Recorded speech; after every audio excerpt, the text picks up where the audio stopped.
Well, from who controls the TV to who rules the radio. This one is easy. If you know radio in the Piedmont, chances are you know the name Don Matney. He's been at it more than a half century, and now he's attacking a new medium. Fox 8's John Haggerty spent some time with this airwaves to find out more about his new endeavor. You know, when Don Matney writes about his life, as he has now in his autobiography, it reads like an inspirational novel. Its title is Miracles, My Life. I once was blind, but now I can see almost. That's no joke. He was blind. In fact, blindness is just one of the things he's conquered. By the grace of God and through his guiding spirit, I believe that I have been successful. Now there's a voice that reaches out. Don Matney has been touching lives on the airwaves for 56 years, all of it in North Carolina, most recently at WLXN, WWGL in Lexington. He's seen a lot of change, and that's pretty remarkable because Don was born blind.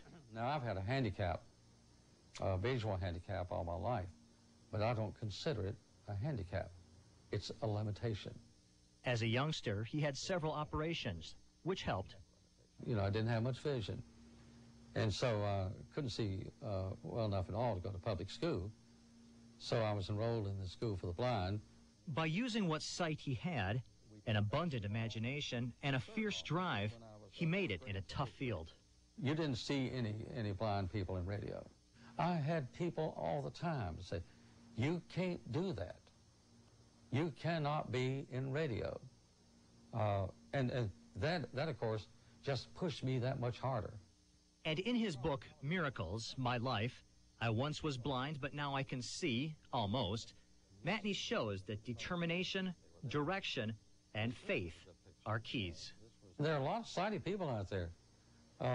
Perfect vision, good mind, and they know what they want to do, but they just don't do it. I think, frankly, that you can do anything that you want to do. And Don Matney will be signing copies of his autobiography tomorrow from 4 to 7 p.m. at Oakley's Books and Gifts in Lexington. Then on Saturday from 10 to 1 at Unity Moravian Church in Louisville. And, you know, Neil and Carol, you may have picked up on this in that story, but he is also a man of very great faith, and he says that that's helped him every step of the way. You have to wonder, though, with all he's done, why did he feel a need to write a book? It's a challenge. He intends it as a challenge to anyone who has any sort of a handicap to overcome that handicap.